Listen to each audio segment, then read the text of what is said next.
Okay, we are recording for Edgedancer. Let's go ahead and get some room tone.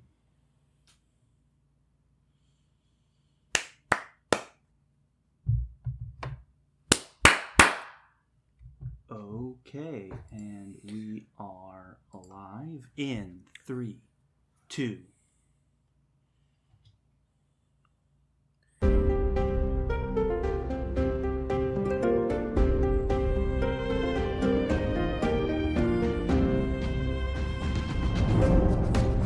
Hello, everybody, and welcome back to yet another very exciting episode of the Friends Talking Fantasy Podcast. My name is Charles, and with me today, as always, is my lifelong friend and co-host, Dylan. I'm ready to talk some fantasy with my friend Charles. I'm ready to talk some fantasy with my friend as well, Dylan, and not just any fantasy. I was feeling it too. It felt good. But not just any fantasy today, Dylan, because today we are returning to the world of Brandon Sanderson, the world of the Stormlight Archive even, but it may not be what you think, you know, because... It's by exactly what you think, because this episode has a title and you clicked it. Wouldn't it be funny if we just said this was Edgedancer for some reason and then did a different Brandon Sanderson book in the Stormlight Archive? I don't know why we would do that. Yeah, that's true. But don't worry, we did not. We, of course, are talking about the novella Edgedancer today. We're going to be talking about our friend Lift. We're going to be talking about all the events that happen, friend of the show, all the events that happen between the words of Radiance and Oathbringer. You know, we just released our Words of Radiance episode not too long ago. I've been slowly chipping away at Oathbringer over the past couple weeks. But in the meanwhile, we did manage to squeeze out this short yet pleasant read of Edgedancer. Squeeze out. Kind of gross. Kind of gross expression. But we did indeed do that, Charles. And I'm excited to talk about this one. It's my second read of Edgedancer. Oh, really? Working our... Yeah. I mean, I read up through Oathbringer. I always want to say Oathbreaker, but read up through Oathbringer. Still have to read Rhythm of War, but yeah, once we finish Oathbringer, I'll have reread all the Stormlight books up until Rhythm of War, and yeah, Edgedancer, it's a nice little story, but because it's Brandon Sanderson, this one, it's still... I mean, I didn't check the page count, Charles. Maybe you know it. It says 272 pages, 40,660 words. So I do think that page count seems high. It must be a little book in the physical, like the paperback or whatever. Right. I have it on Kindle, but it's definitely an important book to read to kind of fill in Lift's story. She'll mostly seem to come out of nowhere in the Stormlight Archive, besides that one interlude. This gives it a chance to get to know a character that is pretty controversial, actually, in the Stormlight Archive. I don't know if you knew that, Charles. I did not. But, yeah... People have strong opinions on Lift. A lot of people really dislike Lift for whatever reason. I'm a fan, Charles. Well, we'll have to get into it before we get in, before we get one of your famous, or after we have one of your famous spoiler warnings. But before we get into one of your famous spoiler warnings, I'll say I listened to the audiobook for this. I had a really long drive over Thanksgiving break and talk about books to take on vacation. I grabbed this one for mine on my drive, my 8-hour drive. I cranked this out in the first handful of hours, and I'll tell you, if you're like me and you have a Audible subscription and you look at Edgedancer and you're like, do I want to spend my $14 and something credit on a $10 audiobook? I felt kind of annoyed about that, but you can go to the Arcanum Unbounded and you can use that credit, and then there you get all the short stories in the Arcanum Unbounded, and Edgedancer is the Very last clever. story in that, and that is over the $14 kind of threshold. So able to get some value out of it. Didn't read any of the other stories in Arcanum Unbounded yet. You know, I really felt the pressure to get started with Oathbringer, but I am looking forward to it, and now I have it. A bunch of Cosmere short stories.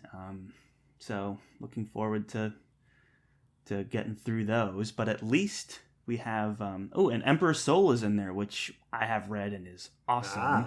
So definitely That's worth it just for that alone. I mean, that's a great story. So, and Edgedancer was good, but that's just my little hack in case you were listening and you wanted to go listen to this for yourself and ran into the same thing I did. Arcanum Unbounded. Spend your credit on that instead of Edgedancer, and you'll thank me later. Please thank Charles at Charles. Is it _MC? On Twitter? I think it's Charles. _M.C or dot. I don't know. Wow. I don't know. Not making it easy on the listeners. Just thank me at Dylan R. Marsh, and I'll send it along to Charles, who doesn't know his own Twitter handle. But it was hard to get. I remember that, you know, there's a lot of Charles McLaughlins out there, and you have to try and mess with the name to get it right. And I don't know. So anyway, I'm all good. I'm ready for the spoiler warning whenever you are, sir. Right.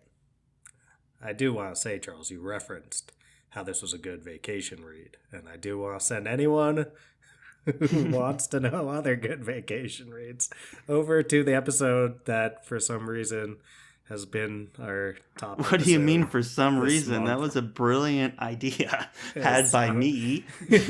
Can you guess based on these reactions which one of us came up with the idea? No, I did say it was a good idea when you said it. Well, immediately when I come up with it, sometimes you come up with an idea and you just know that it's good and you have to do it. And I was like, yo, top fantasy books to take on vacation is something we have to talk about before Thanksgiving. And yeah, that episode popped off. So if you you know, there's still some vacations to be had. You like reading, before you like vacations. You got those winter breaks. There's a lot of those. So friendly reminder to check out what we recommend. I don't know if I'd put Edgedancer in there because it's a novella in the middle of a very long ongoing fantasy series, but it's like a vacation from the main books of the Stormlight Archive, which that's true. As the people listening to this probably know, because I imagine the majority of you have read the previous 2 Stormlight books. Mm-hmm. You do need a vacation sometimes from those, as Brandon Sanderson would call them, Chihuahua killers. Right. And this one, if you can kill a Chihuahua with Edgedancer, that is, I mean, I don't want to say impressive. Like, you need some serious help. Yeah. And please seek it out. Yeah. But it would be a lot more difficult, and it's not something you could do by accident in the way that you could just by dropping, words of Radiance. Exactly. But anyway, if you have read all of those books, you've read Way of Kings, you've read Words of Radiance, and now you've read Edgedancer, you're in the right place, because we're going to get into this with no holds barred. Yeah. We will be willing to spoil both those previous 2 books and Edgedancer, but we won't spoil anything beyond Edgedancer, meaning won't spoil Oathbringer, and we haven't even read Rhythm of War. Right. So but Way of Kings, Words of Radiance, Edgedancer, all fair game. We're not really going to talk about Words of Radiance. Oh, I didn't say my thing, Charles. Oh, yeah. Yeah, we probably won't talk too much about it. So, I mean, now it doesn't really flow, but if you haven't yet read those books, now's a good time to do that. But otherwise, jeez, I'm not on my game today, Charles. I don't know what's wrong with me. It's longer than usual. We're deep into the episode for the spoiler warning, so it's a bit unusual, a bit off the rhythm. But turn it down in your headphones. There. Okay. Now's the time. Do that. Because now we are in the spoiler zone. So tell me more about the Lift controversy before we go any further. I'm curious. I don't think it's that complex. You know, there are some of these controversies in fantasy, like the Denna controversy in the Kingkiller Chronicle that that's a good I feel point. like has, that people flesh out their arguments very deeply, and there's a lot of really, I guess you say, like, really high level conversation that goes on about Denna and her as a character, all stuff. I feel like Lift, it's more that some people are just annoyed by her, and other people are not annoyed by her. And I can see how she can be kind of annoying. She's a different tone than just about all the other characters in the Stormlight Archive, and she's kind of silly, and between the interlude and then Edgedancer, it can feel like as a character she's mostly involved in these side quests. So if you're impatient to get to the main story and what's going on there, I see how people can be bothered by that. But I actually think Lift is funny, and in a way that some of other Sanderson's attempted funny characters are not. At times, because it's a totally different sense of humor. We'll get into that more. But yeah, I am pro Lift, and I'm not sure I truly understand the controversy besides, so she annoys people, gets on their nerves. I could see how you could find Lift annoying, but I think that's part of her character, and I actually like her. She brings a totally different perspective to the use of magic in the Stormlight Archive. She calls it her awesomeness. She's got a bit more selfish, simple motivations than most of the other characters that have magic. And it's a different perspective, and I like that. And there are times where she is actually funny. Like, I like her quirks where her biggest victory is eating someone else's food. Like, I think that works really well. I find that great.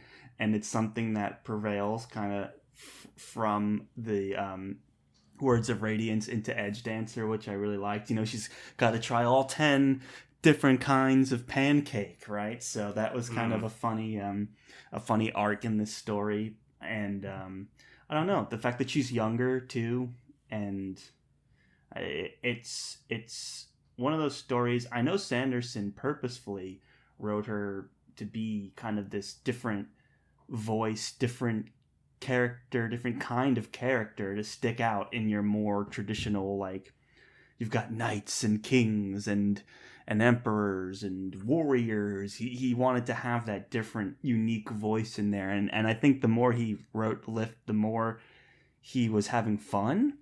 And I see a lot of the Stormlight Archive being Sanderson just kind of having a no-holds-barred moment himself and just, like, letting himself run wild. Like, this is his series to write whatever he wants. And I think as he started to write Lift, he kept it going. And I don't know if your version of Edgedancer had this, but mine had like an afterwards from Brandon Sanderson. He's like, it was only supposed to be like a short little thing, and then it went over 200 pages. But oh well, that can happen if you're me. And I was like, okay, Sanderson. Is like exactly how he phrased it too. I was like, it's okay. Like, that happens sometimes, especially if you're me. Right. And it definitely does happen to Brandon Sanderson. He's one of the few fantasy authors out there whose problem is that he writes more than he set out to. I don't know. Maybe that's not true. There's a lot of authors who feel like their like initial drafts are too long or whatever. But I guess with Sanderson, it's about the productivity that he's actually getting all of these books out there, and many of which stay quite long as well in the long run. So yeah, it seemed like the events of this story easily could have been a short story, but in the hands of our man Brando Sando, it found its way to 40,000 plus words. Right. I mean, you could buy a romance novel at the drugstore that's about 40,000 words, and that's someone's whole book, and yet here we are. This is a short little blip in between books in the Stormlight Archives. You know, it's light reading. I wonder what, like, the Hobbit, the word count of the Hobbit is, you know? It's probably around there. Let's see. I'm Googling That's a good it right question. now. Oh, it's 95,000 words, so it's actually twice as long. But, oops. So be it. Maybe Fellowship of the Ring. Let's see that.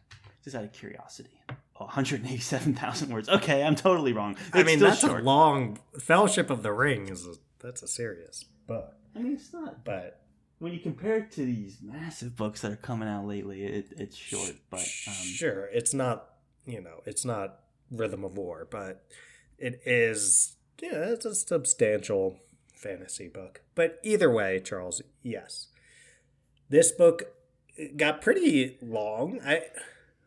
I mean, it raises the question, should this book have been a short story? And we can get into that. Is it too long? I know for many of Brandon Sanderson's fans out there, there's no such thing as too long. But yeah, we read a decent amount of books over here, Charles, so you can usually get a sense of a length that at least fits for our tastes. What do you think? Well, far be it for me to say that Sanderson could write shorter. It's just not his style. To me, of all of the when we read Emperor's Soul, for example, I think that was about this long, maybe a little shorter. That to me had the strengths of that felt more like a novella. It was like, here's the premise, there's a set timeline, it happens, we go. This one felt a little bit more open than that, partially because it's plugged into the Stormlight Archive, which is larger than life already. I don't know. My thing about it is, I guess Sanderson set a bit high bar in my head in terms of what I was expecting from the story. I was like, I want the Sanderlanche, I want the twist, I want the reveal, and the end of this where it's she hugs the guy and the guy changes his mind. I'm like, fine, it was good, but I was expecting to be like, whoa, I could have never seen that coming, that was so exciting. And it had some of that, but my expectations, I think, were too high going into this, so I left kind of being like, okay, it's a fun 300-page exercise, I guess he wrote, but, seemed like a lot of work for the story that we got, But if he's having fun, great, fine. And Lift is fun to see her exist in a world where there's all these super serious people swearing oaths and things like that. She's still a part of it, but she's got this childlike whimsy about her that in the face of these very serious things makes them feel a little less serious. So I do like that. But at the end of the day, it does feel like a bridging the gap between two books more than it feels like a strong short story that had to be told, that now I see Lift in a whole new perspective and don't miss this. I'd be like, look, you read the interlude, depending on your feelings on that, this is something that could be kind of skipped. I'm going to be honest. This is not a must read for me, but it is here. It is got a very definitive spot between two books. So, it delivered, but it wasn't anything crazy for me. Yeah, well, depending on how plugged in on certain, I guess, secondary or tertiary aspects of the Stormlight Archive you are, right, there are probably two things that would be potentially jarring if you did not read this.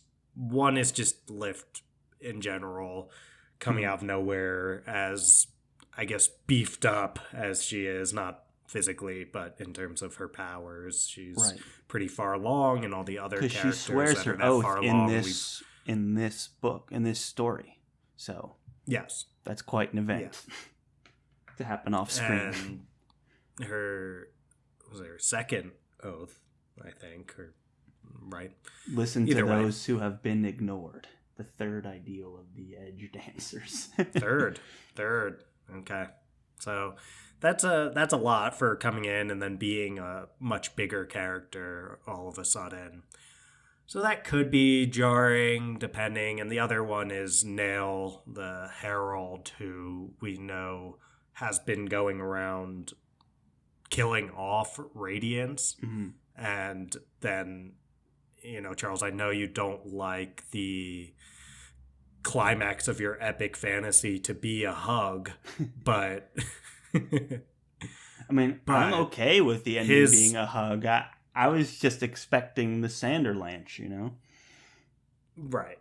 And his turn toward at least not killing Radiance and who knows, potentially even trying to help in some way, that might also be jarring. But I just think that there's so much going on in the Stormlight Archive. And of course, our Coppermind super fans out there know everything, know way more than us about all of this. And they probably care a lot about those changes that took place. There's also plenty of more, I guess, laid back styles of reading the Stormlight Archive, where they might not even notice those changes at all or really care either way. They're kind of just sitting back and taking in what's happening.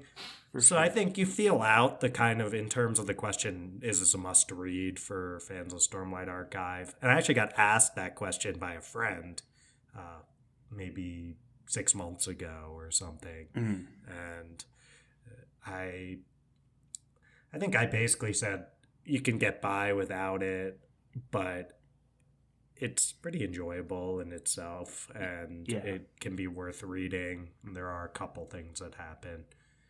But yeah, did it have to be a 40,000+ word novella over a short story? I think you could have gotten across the main things through a short story. But if you like Lift, then why not? It is fun. There's a lot of good moments.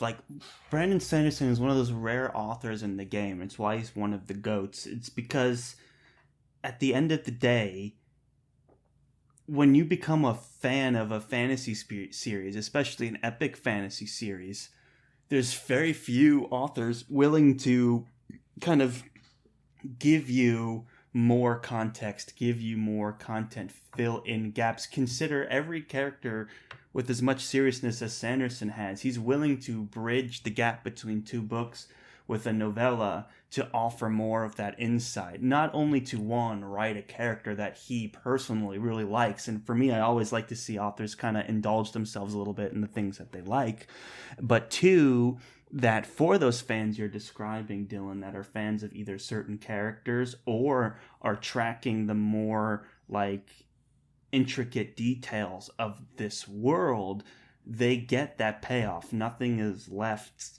kind of as this gap of like, oh yeah, you know, Nail, he just kind of forgot to hunt Radiance. It's like, no. No, he was convinced to stop when facing the truth. Like, Lift kind of showed him the light a little bit, or I guess not really the light, it was that dark storm, right? So it's like, it's the opposite of that. The Everstorm. The Everstorm. Yeah, and so there you go. And it's the fact that it exists only increases the kind of, not the mythos, but like the grandiosity of the Stormlight Archive, right? The whole point of this series is to be huge, sprawling, deep lore, and Sanderson is feeding that in a consistent and reliable way to his fans, and you gotta have massive respect for that. And this book delivers on that, and you know, Sanderson's attention to the reading experience is unparalleled in the terms of, like, fantasy, epic fantasy. Unparalleled. So, gotta give him respect for that.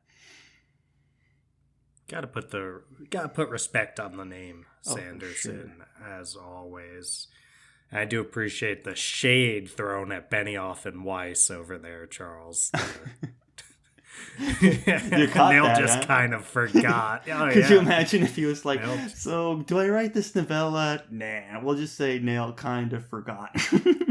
Yeah, Nail kind of forgot that he was Dude, we should make that meme and throw it out there. It'll be very niche, but it'll be funny. If Edgedancer didn't exist. So Nail just kind of forgot to hunt Radiance. We'll see. I mean, you never know. There's a whole Reddit, there's a subreddit. Well, the Cosmere is huge. No, not just that. there's creme posting, like R creme posting, and I do believe it's like on our family friendly show. I can't say what. I hear you. The 4-letter word that starts with S. Yeah, crap posting, if you will, and poop posting, which is probably what Sanderson would say anyway. Right. Oh, another thing you wouldn't know if you didn't read this book would be what the 10th pancake is. Now that is a very important detail that I was tracking with much interest, in that it doesn't actually exist. It's more of an idea. It's more of an idea. And I was like, okay, I'm showing up for that. That was an exciting Sanderlanche moment. Was that there is no 10th pancake you were looking for? The 10th pancake is in our minds and in our hearts. It's a way of life. So that's another thing you need to get from this book. You also get the relationship with her spren Wendell, which you see in this more than anywhere else, that Wendell's kind of like, in terms of personality, almost like a counterpoint to Lift, where Wendell's more like, oh, we should be going to this place and doing this thing, and like, we gotta be doing this. And she's like, no, I'm gonna go eat some pancakes. And it's like, like that's the dynamic that they have. And it's like, but aren't you like a Radiant? And it's like, whatever. I'm just gonna eat food.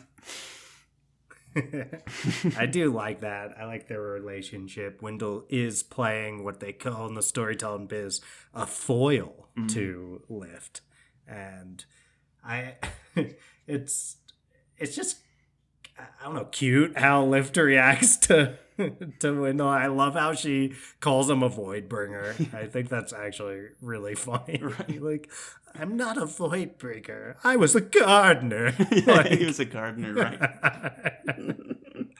Hey, what do you like, garden like chairs or something like that? So something silly. I forget, but he was like, I had the best system, a cute little garden, like that was his. Yeah. He had this humble garden before being thrust into adventures with Lift, which probably more unique than any other.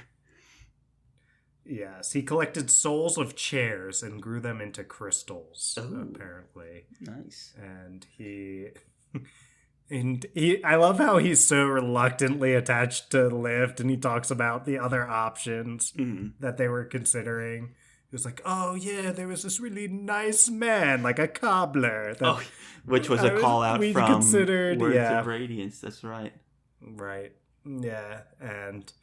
rest in peace, right? Nail took care of that guy. Yeah. So he was a good guy, it's too bad. He was making shoes for shoeless children. Yeah, nice guy. But instead, Wendell gets stuck with Lift, who definitely has a lot of motives that do not make sense to him and stray from the typical Radiance path. But she's an interesting, I guess, balance between her silliness and actually caring a lot. A lot of times the surface level goals, they're really, what's the word for this? They're ostensible in nature, meaning that they... they're seemingly, but they're not actually the goals. The goals are more serious, and there's a reason that she just so happened to end up in the same city as the person that or the herald that she calls Darkness, and so happens to be Nail. It's not just for the pancakes that she ends up there. That's true. Like we've kind of said already, she kind of serves as this different perspective on the idea of like being noble or being selfish or swearing oaths. It's like she'll do those things, but she's not like Dalinar or Kaladin, where it's like I must do my duty, I must do what's right, I must save the country and the continent and the government. Like, she doesn't care about any of those things, but she still has this noble sense of duty in her own way. And she you can be a little selfish in doing that. You can have fun. You can like steal people's food off of their plate and still like swear these oaths and like be a serious player in this world. Like it's not all like duty, honor, selflessness. Right. Like she's bringing some whimsy into it too. Like Dalinar's not gonna like be silly ever. Like he's lived Kaladin either. Like, or although Kaladin does come out of his shell a little bit after, you know, meeting with Shallan, but right. like Lift takes it to but a they're completely both different very level. self-serious people. Yes. They take themselves so seriously. And one could say more traditional in an epic fantasy story as well, like fit more into that mold of like the knight with the duty and honor. And then you have Lift, the 10, 13-year-old child. So it's a balance. Definitely a balance and an interesting counterpoint to those characters. Like you said, Sanderson seems like he's having a lot of fun when he's writing Lift, and that helps her jump off the page in a way that, you know, not every character is going to. So I think a huge part is the humor, like we were mentioning before. I said I do find Lift funny, and funny in ways that I, you know, really the shots I'm firing when I say other supposedly funny characters, I'm firing them, I'm sorry, at Shallan. I do like Shallan as a character in a lot of ways. Shoot some at Wit, too. But he deserves some of it. He can have a couple of I was shots. thinking of Wit, too. I'm like, that guy's telling a joke every time he speaks, and it's hardly funny. Yeah. I mean, I think we just get a lot more Shallan jokes. I think, here's the thing. It's two very different kinds of humor that we're getting. There's the Shallan and Wit style where everyone's like, oh, you're so clever. And I just don't think that, for lack of a better way of putting it, wittiness is Sanderson's specialty when it comes to humor or really writing in general. Those clever quips, I don't know. I do think he does a better job with this sort of silly humor that we get from Lift. And I don't know. It just feels like he's trying way less hard and having fun when he's writing. He's like, oh yeah, she's calling him a Voidbringer, and he's all upset because he's stuck with someone that like does not align at all with his goals, and she wants to eat people's food, and those kind of moments.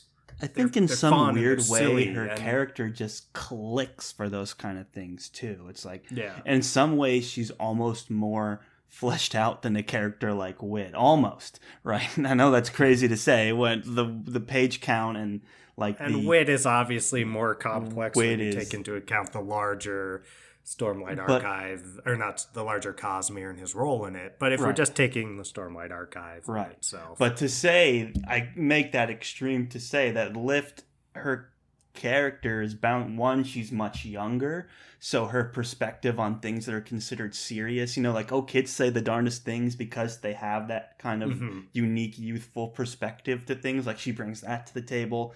The fact that her magic use like makes her starving all the time. She needs to eat to be able to continue to use her awesomeness, as she calls it. It's like, these are things that are just naturally funny, but are built into the character, as opposed to people like Wit and Shallan who are witty on top, and there's nothing necessarily about who they are, what they do. Shallan would be the most unfunny person on the planet, the amount of trauma that she's gone through.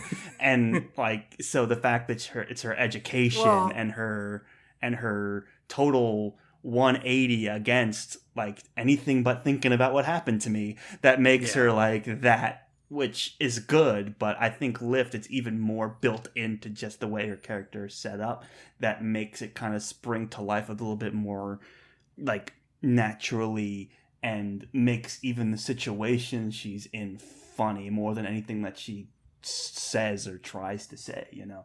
Like that's the piece of it. When people are like, "What? Where's my food?" It's like, "Oh, Lift ate it."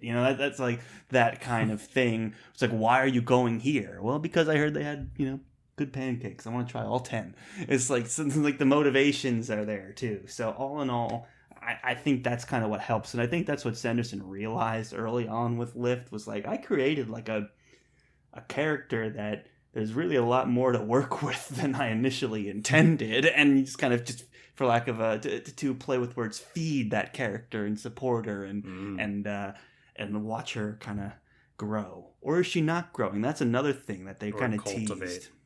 Cultivate, nice, like chairs into crystals.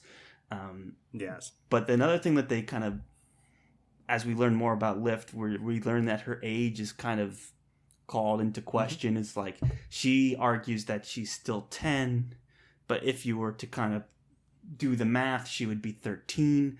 But she also uses magic that leaves her kind of emaciated. So there's like this mystery that we're not supposed to figure out, but there is something to it. They tease that a lot in this story, and I don't have any good theories other than my assumption is that because she's burning food much, she's emaciated. I think it is. Yeah, well, I won't say anything then.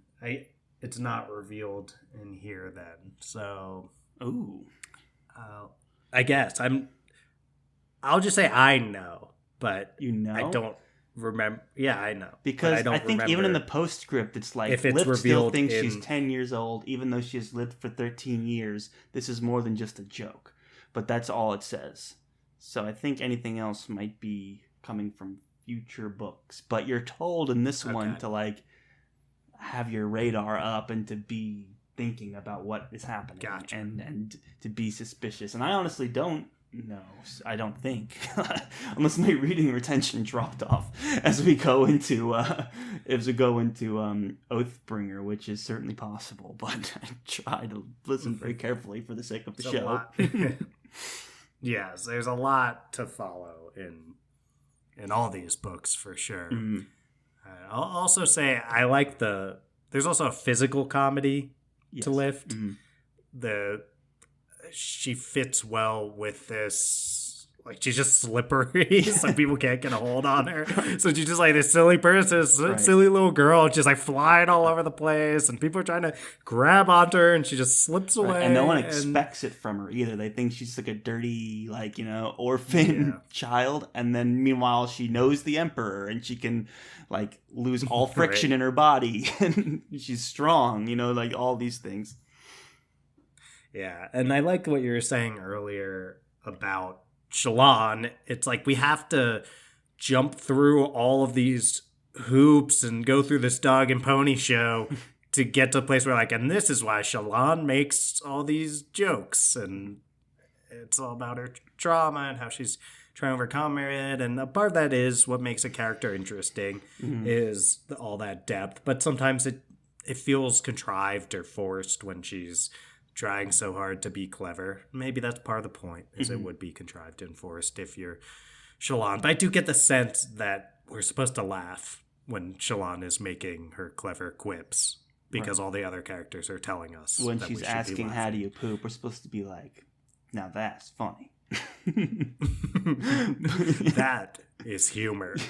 And I don't know, just not quite there, but Lift, it just feels genuine. It's just who the character is, and you don't have to go through any of those hoops to justify why.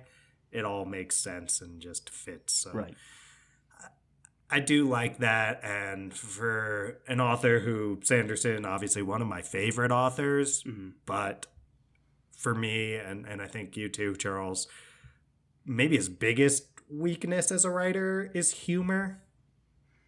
It's up there. I do think I don't know what else it would be. I think dialogue and especially around humor and cleverness, even romance.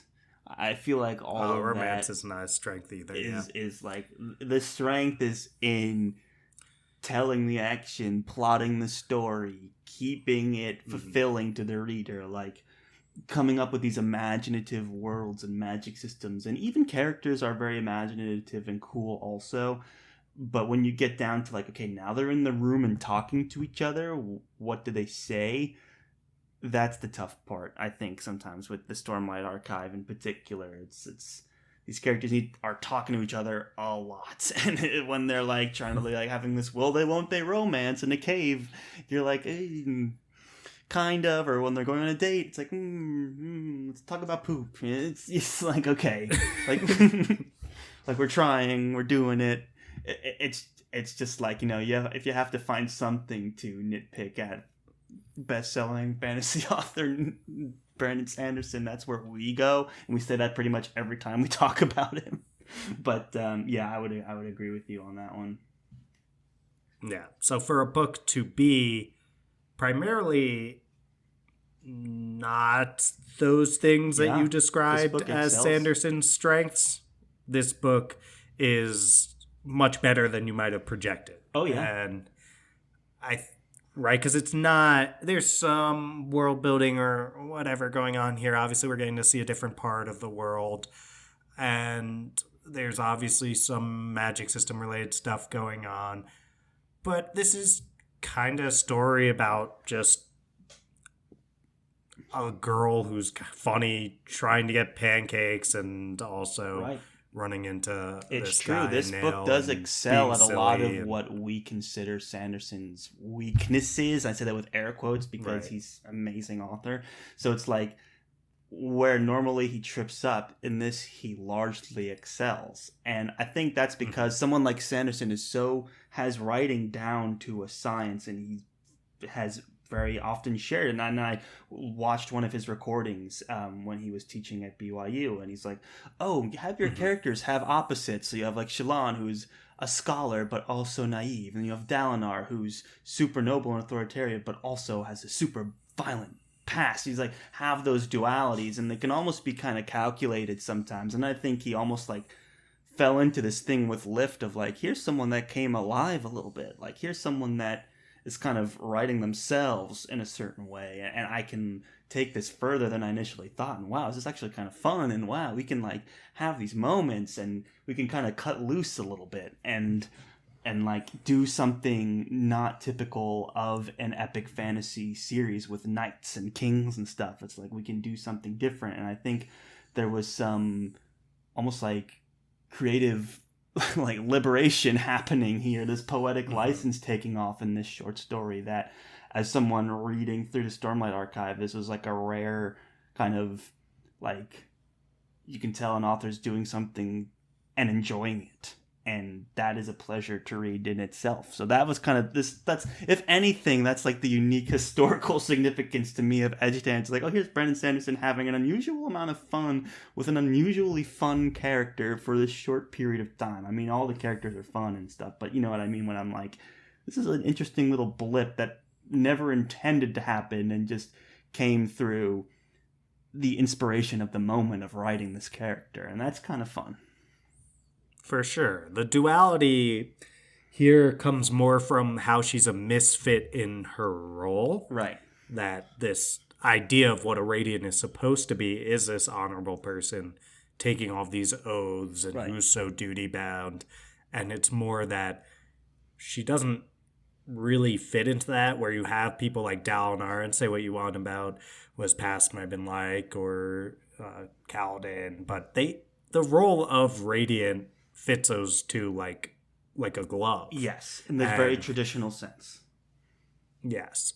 And then you have Lift, where she's one of the characters that seems most, I guess, comfortable in her own skin, just as a person, and at the same time has to take on this very serious role. Right. And it's different than the usual duality that we get, which is someone that opens up to a lot of fun satire kind of stuff, and like you said, just the physical comedy of it too. Writes itself. Like Chevy Chase out there. A real Chevy, a real oh god, what was his face from Tommy Boy? Where it's like, oh my freaking god, and he's big. The one who passed away. Yeah, the one who passed away. What? Farley? Chris Farley. Chris yeah, Farley. Yeah. More like a Chris Farley to me. I'm picturing like a 13-year-old Chris Farley, like just running around the world of Stormlight Archive. A little different build as well, but yes, well, I do see like the silliness in the in the comparison.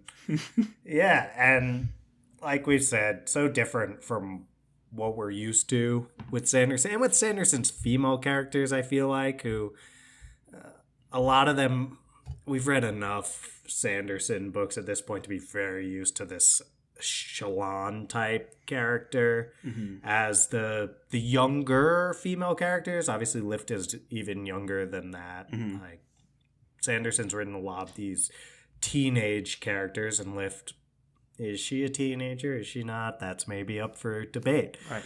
But she walks that line, which is kind of interesting. Yeah, and obviously there's the bit that you're referencing that I guess I can't say what's going on exactly, but she's lived for 13 years. She thinks she's 10 years old, and there's more to that than just her. She says it's because she can't be older than how high she can count, right? She can only use her 10 fingers to count. But anyway, we're used to the Shallan style character. There's one in Elantris, there's one in Warbreaker, who are from that same mold as Shallan. So it's great to see Sanderson writing a young female character that's a totally different feel and is funny in a totally different way. So, Edgedancer, yeah. I mean, even the more I talk about it, it's one of those things, right? You talk about more and you're like, I think I really did like this a lot. Like, I really do like Lift a lot. Right, I am kind of talking myself into it more than when I started.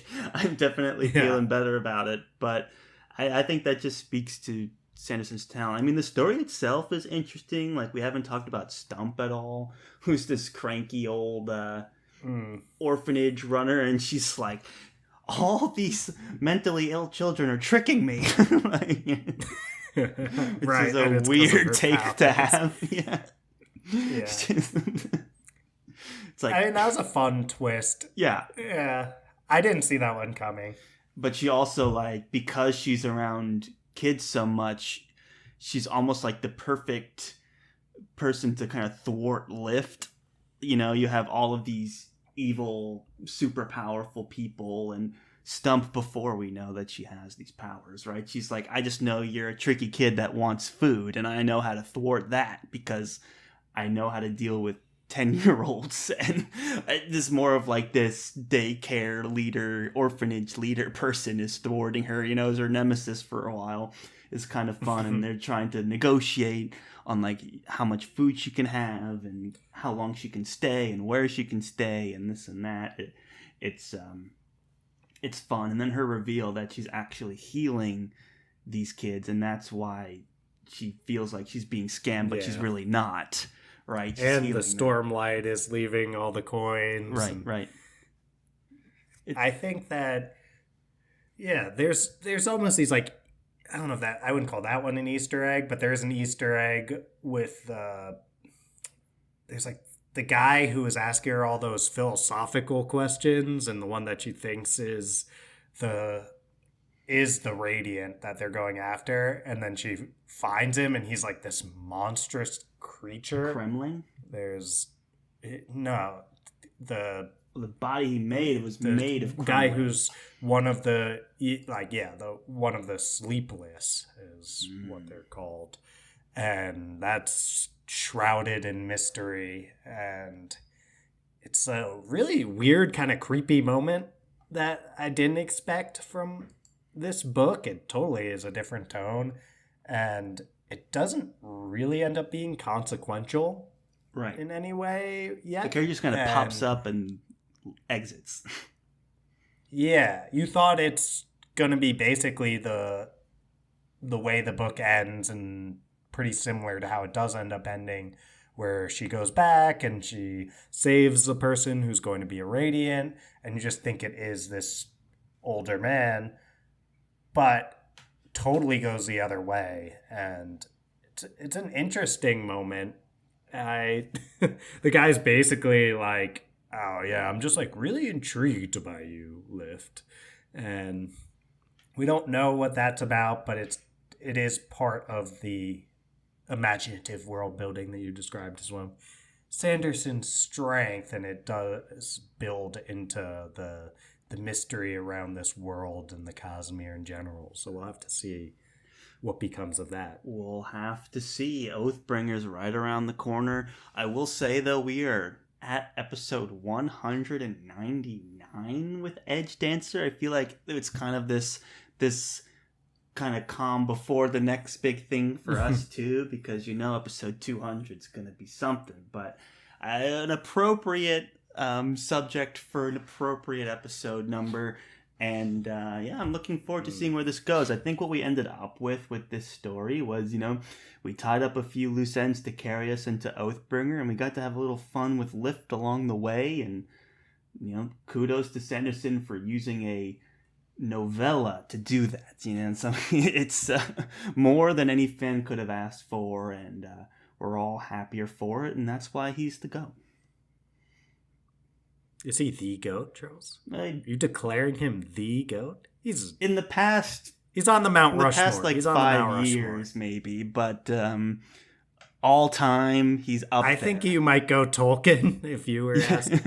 Do you have to name the GOAT? But I don't know. I'm not really interested in naming one fantasy author the greatest of all time. But Sanderson, you got to put him on the Mount Rushmore, and he has definitely earned his spot there, and he's pretty much at least with sales numbers and productivity and all those kind of things, and relevance, he's basically and sitting atop the game. Relevance, sure. The guy this year, 2 years ago, had #1 Kickstarter of all time. Hasn't even had a single TV show or movie yet, and he's like killing it out It's there. on the way, though. We'll see. We'll see.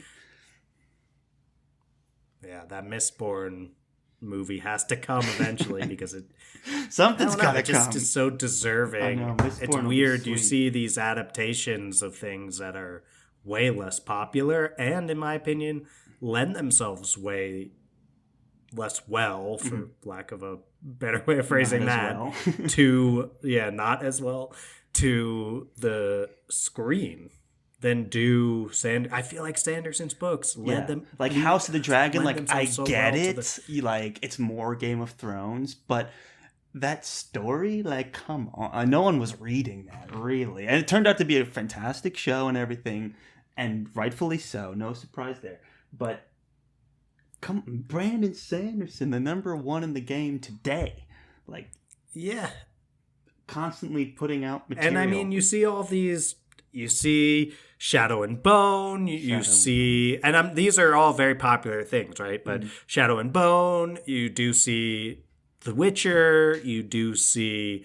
The Magicians got adapted, which maybe didn't need to happen based on our experience of watching a little bit. We love the books, but the show didn't really do it for us. And plenty of more adapted books that I just wouldn't have seen as making sense as TV shows or movies to the extent that a Sanderson book does. But anyway, I don't think it'll be Edgedancer. They're bouncing around. I just think, you got to find the right partnership, and we'll wait patiently for that. Yeah. And we've got plenty to read until then. Yeah. It's another conversation. It certainly won't be Edgedancer that we see first. I feel pretty confident. That would be a left field pick for sure. But I hope that this episode didn't feel like a left field pick for you. Or if it was, then you enjoyed it. You were the one that chose to listen to an Edgedancer episode, so don't put that on us. Yeah. Take that, listener. You clicked it. We titled it. Yeah, go at the listener there, so Charles. Tell me that this didn't meet the expectations of the title. You tell me that, and then we'll talk. Yeah, well, maybe if I feel like they know what they're getting into when they click like lore Edgedancer book discussion. Right. Yeah, I don't think this will be our most popular episode. But let's see some support for Lyft. I'm ready. Yeah. Give Lyft some love. And let's lift those download numbers. Yeah. That's how you know the episode needs to end. Once the puns and those kind of bad jokes. Shilling for downloads. If Shalon, shilling for downloads. If Shalon, although we started this episode with some shilling, if Shalon is saying one of those jokes, though, if she was like, let's lift those download numbers up, then everyone around her would be like, Shalon, you are just so storming clever. So storming clever. Yeah. How did you come up with that? I mean, I just have never met anyone so clever as you, Shalon. And right. And we'd love her more for it, you know. Do we? Sure, why not? Okay. Well, let's hurry this up before our Edgedancer episode becomes an hour long. We certainly don't want that to happen. No, we won't allow that to happen. So what do you say we play we get some sweet outro music pumping? Let's get that sweet outro music pumping, Charles. All right, let's do it. Thank you all so much for listening to yet another very exciting episode of the Friends Talking Fantasy Podcast. This has been your host, Charles and Dylan. If you like what you heard today, go ahead and check us out over on social media. That's at the FTF Podcast on Instagram and the FTF Podcast with the number 1 on the end for Twitter. Now, Dylan, if they like what they heard today and they already follow us on social media and they want to support the show even further, what can they do? Toss 5 stars to our podcast, and you can do that on Spotify. That's just 2 clicks at the top of our feed to make that happen, and it makes such a difference for us when you do. You can also do it on Apple Podcasts, where you can leave a review as well. If you are listening on Audible, apparently, I don't think we get a ton of Audible downloads, but we're apparently there. you can write reviews on there as well. So if you do that, we'll find it. Yes, I mean, ratings and reviews for us are like pancakes to Lyft. It's a big deal, and we can't get enough. It's our money. That is true. It's our currency. You can't get it. Except we don't make any money off of this show. We bring it to you for free. It's demonetized. So if you do want to give back, then giving a rating is a wonderful way to do that. But just listening is more than enough. Staying tuned. Now we're 199 in. Woo. That's the love of the game right there. 199 episodes. You just do 199 $0. episodes. That's how we do it. True. Purely for the love of the game. Purely for getting to talk fantasy with our lifelong friends and you guys as well. So thank you all so much for listening. That's already more than enough.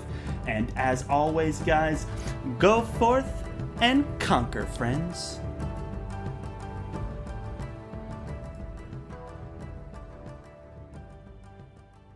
Oh, Charles, you're so clever. Thank you. I want to end with that. How do you poop, Dylan?